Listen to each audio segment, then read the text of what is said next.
All right, let's go. As always, the most anticipated show of the year, the Raw after WrestleMania. This is not just the Raw after WrestleMania, it's the Raw after WrestleMania 40, and an amazing WrestleMania 40 it was.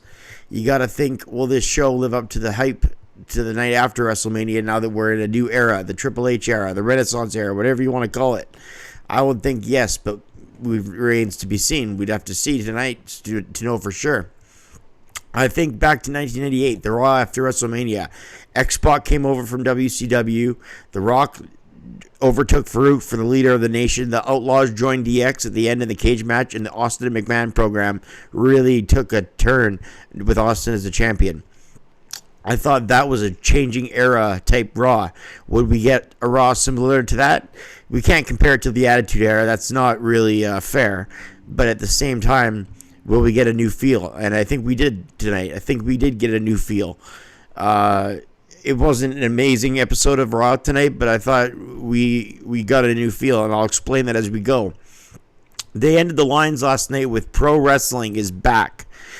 Is it actually? Well, we're going to find out as we go. There's so much opportunity for creativity right now. It's wide open with the draft coming up.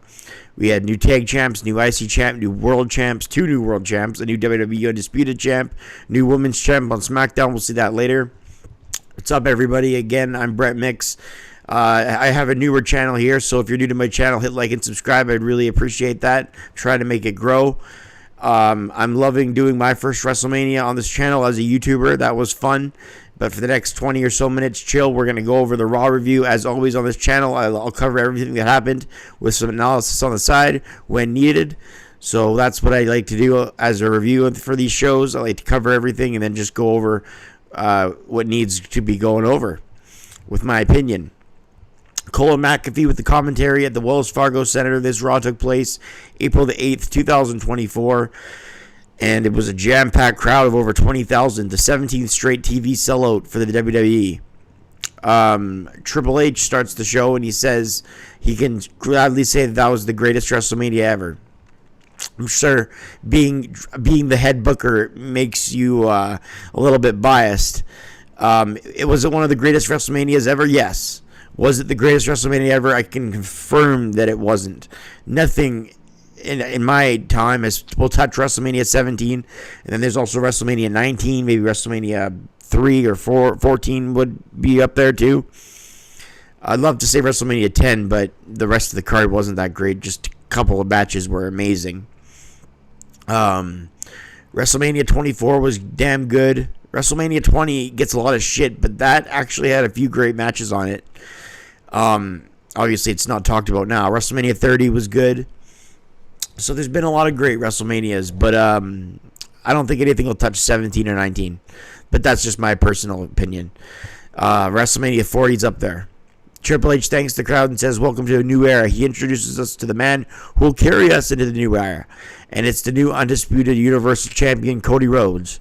Cody was feeling this moment all in a big way. And why not? Triple H shakes his hand. Cody kisses the belt a few times on his way to the ring. "You deserve it," is chanted from the American Nightmare. He's all smiles. Triple H says congratulations onto the microphone, because as if he didn't already say congratulations a million times backstage and on the air at WrestleMania, but he says it into the microphone again.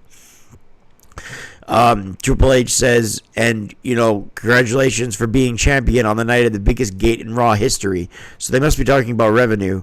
Because there's been more than 20,000 people in attendance, so they must mean per gate, and 20,000 fans for whatever tickets are going for nowadays for the Raw after WrestleMania. And Cody Rhodes gets super emotional when Triple H does that, because it obviously matters to Cody if he takes part in a. It always matters to the champion if you sell out crowds. Eddie Guerrero is a champion who took it seriously personal. SmackDown wasn't getting good numbers in 2004 when he was champion. And the guy took it really personal, and he shouldn't have. It wasn't Eddie Guerrero's fault. And I think whoever's champion, it matters. But it's not the, hey, honey, are we going to go to wrestling? Okay, well, who's the world champion? Oh, okay, I don't like him. We're not going. It's not like that. Maybe it was back in the day. When wrestling was not looked at as theater like it is now. Back in the day when wrestling was more kayfabe-ish. yeah, I want to see Buddy Rogers, or I want to see Bruno Sammartino. I want to go to the match tonight. People would do that, but nowadays it's like people don't say who's the WWE Universal Champion. Roman Reigns. Okay, well we're gonna go. If it's Cody Rhodes, no, we're not gonna go. It's not like that anymore, but it's still gotta give the champion credit for whoever it is. But like I just illustrated, you can kind of see why it's not like that anymore. But credit where it's due. Cody Rhodes is the leader of this new era, and he's the champion, and it's the biggest gate, so give him credit where it's due. So Cody says, Raw after Mania, so Philadelphia, and then he's all emotional, as he should be. He says, what do you want to talk about? Cody says, Samantha, please welcome the new Undisputed Champion again, and he does that. She says that. Cody talks about Roman Reigns, acknowledges his incredible reign. That's something the champions did tonight. They were very humble. The babyface champion, Sami Zayn, later in the night, obviously. Cody, we'll get to that. Cody also talks about Roman Reigns' reign, and he acknowledges that. Fans chant, thank you, Roman, which was a pretty decent moment. Cody says, the whys are always asked about why people sacrifice what they do to get into wrestling. He plays a video of the girl saying, Papa, finish the story. Believe that's his daughter. Why else would she be calling him Papa? But he doesn't clarify, and I'm not one of those super invested fans that knows who the daughters are of every superstar, so I'm assuming it's his daughter. So Cody says that right there is the reason. So Cody says that's the reason he does this, and he says he's used to standing in line, not having a line there for him. He says once undesirable, but now undeniable, and now undisputed Universal Champion. He's tearing up, and then all of a sudden, if you smell, hits the PA and crowd. You know, whenever The Rock comes out, even when he's advertised, there's that oh from the crowd, and they were happy they got The Rock, but they didn't really treat him with much respect. As The Rock comes to the ring, and Rocky Sucks is chanted from Philly. And then he's booed as he goes to lift the mic to his mouth. The fans tell him to shut the fuck up, and he hasn't even said a word.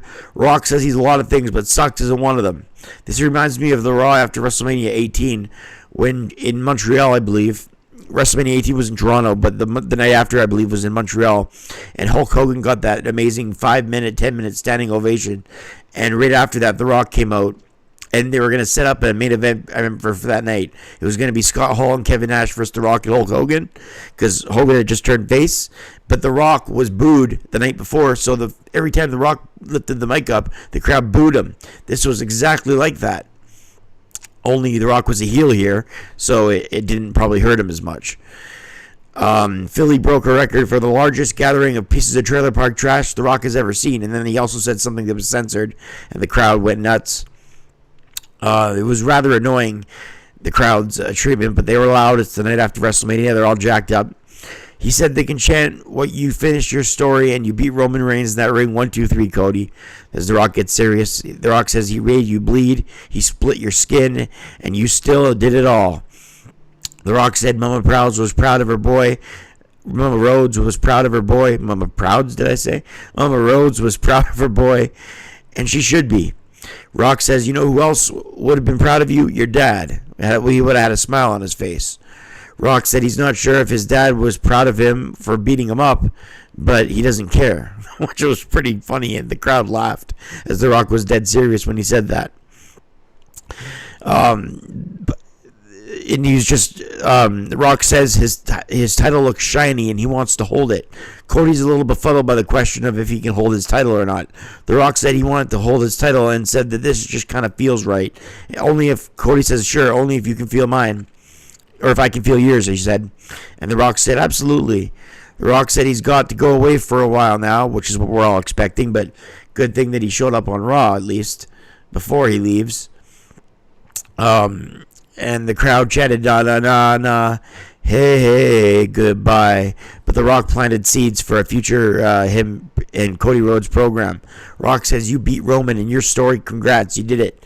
But I beat you, and our story is just beginning. At the crowd pop, which they should, because The Rock and Cody, that's going to be money.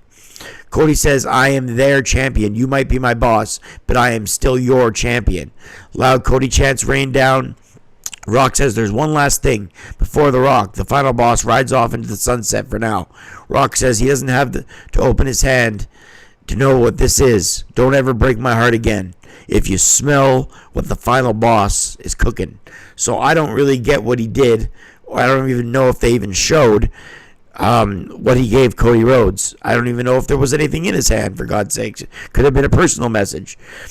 Maybe they did show it and I just missed it. I don't know. I was taking notes. There was a lot of things going on tonight. Maybe I missed it, but maybe we all weren't supposed to know. Either way, it was an intriguing promo. It did what an opening segment should do. It added suspense, it planted seeds for the future, and it entertained. And it had The Rock in it with the new world champion, so it gave something with the past and the present with the new champion of this new era to open the show. So overall, thumbs up for the opening segment. We open with Shinsuke Nakamura of all people, the NXT World Champion, Ilya Dragunov. So, I'm sorry if I'm pronouncing that wrong. I'm not a big watcher of NXT, even though I've seen his matches.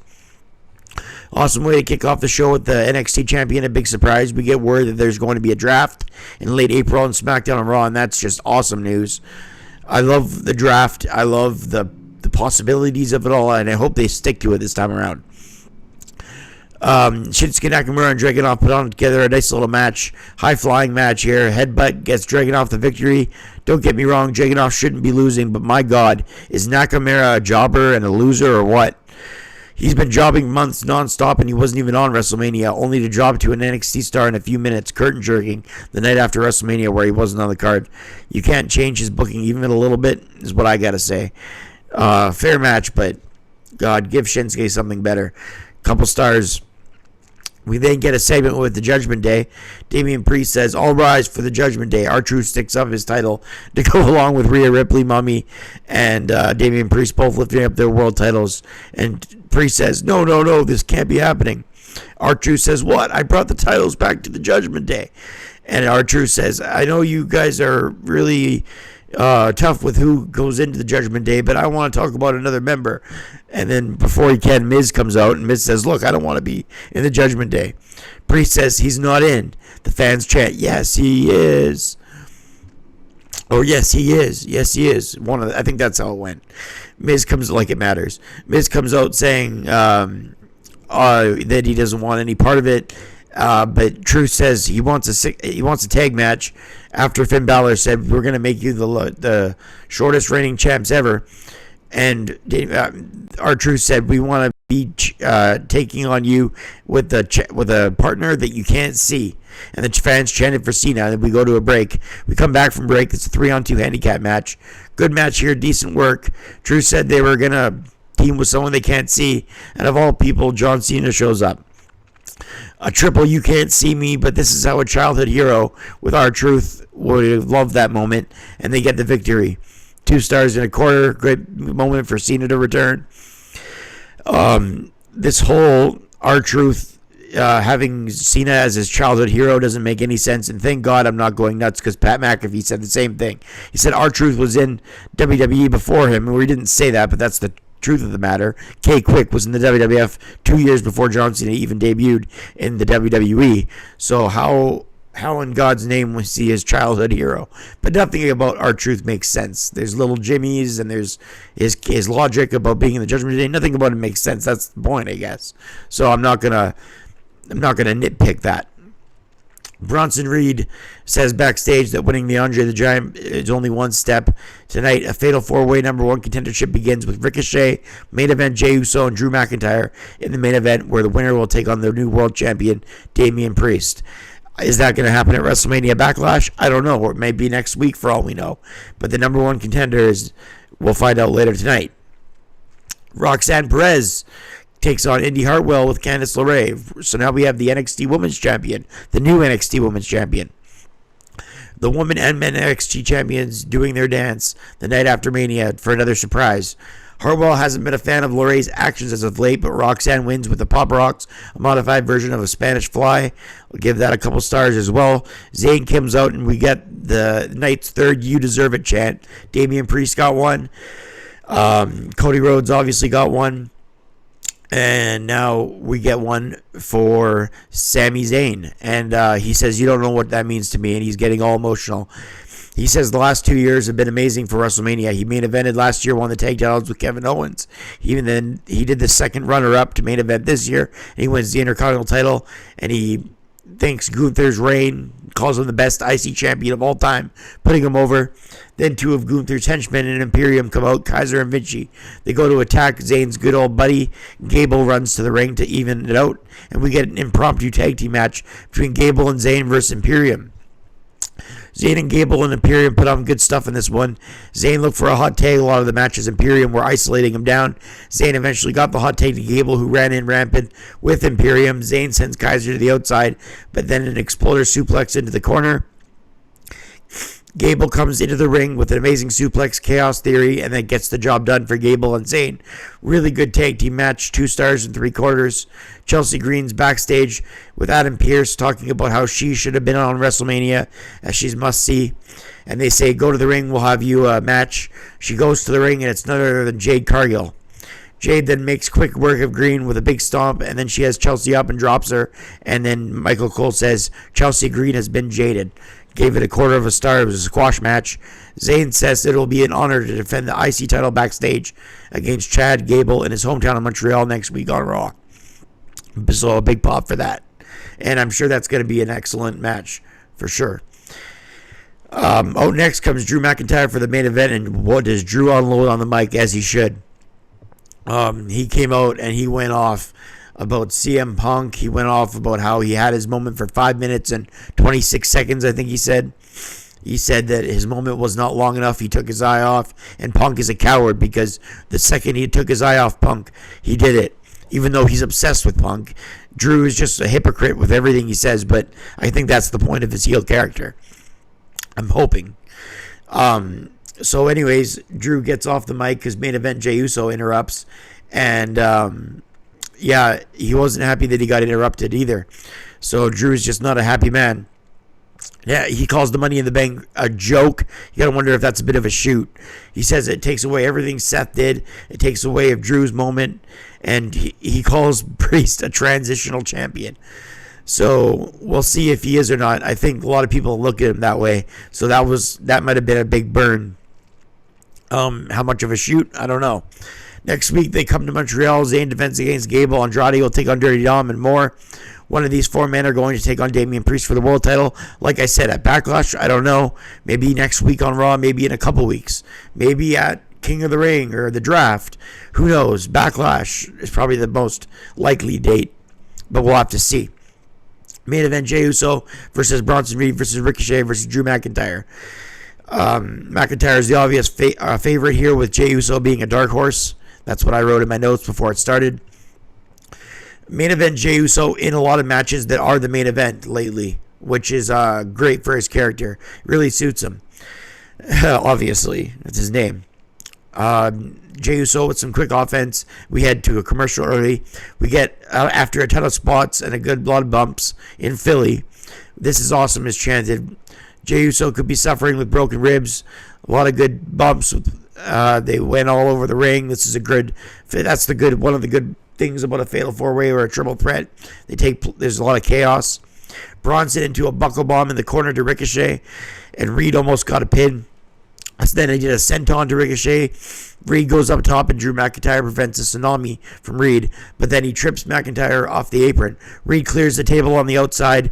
In the end, Ricochet wants to jump through the table, though, with Reed on it, driving Bronson Reed a 450 splash to the outside with the highlight of the night from Ricochet. Unbelievable. Incredible move. Just keep Ricochet off the microphone, and he's golden. McIntyre, I have to keep taking shots at Ricochet's mic skills.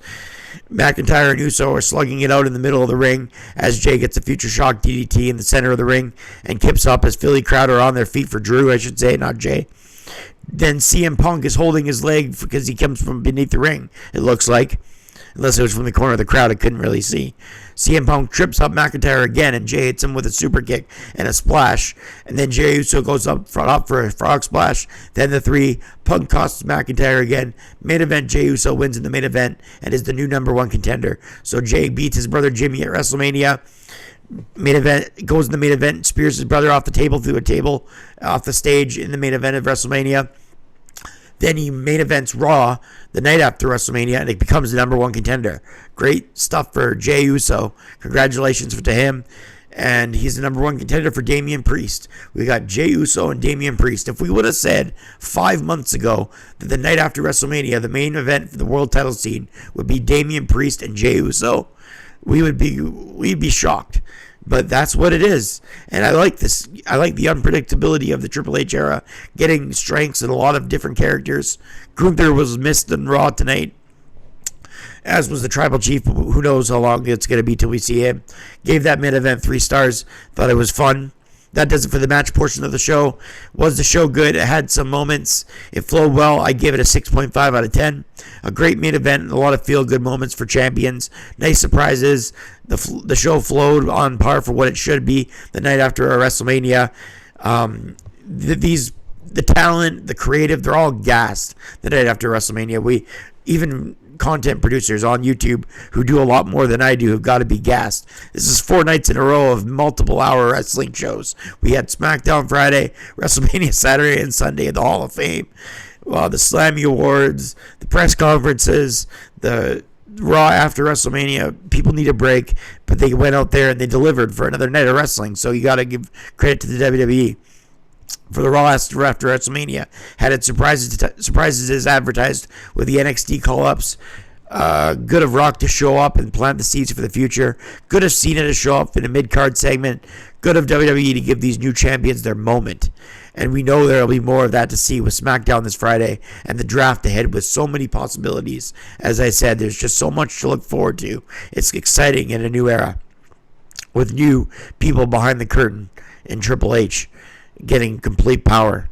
That's how you book Raw. That's how you book WWE. I trust Triple H to do a good job based on what we've seen so far from him. Maybe the draft will actually be held accountable this time with new management. I felt each division got ample time tonight, and they'll get on even more exposure as the weeks go on before the draft. This was my first WrestleMania as a YouTuber and Raw after WrestleMania.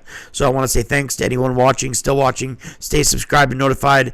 I promise you, just like WWE, the best is yet to come on this channel as I find my groove and I find my audience. Thanks so much for watching this Raw review for April the 8th, 2024 from Philadelphia. I'm Brett Mix. We'll see you on the next one. Good night, everybody.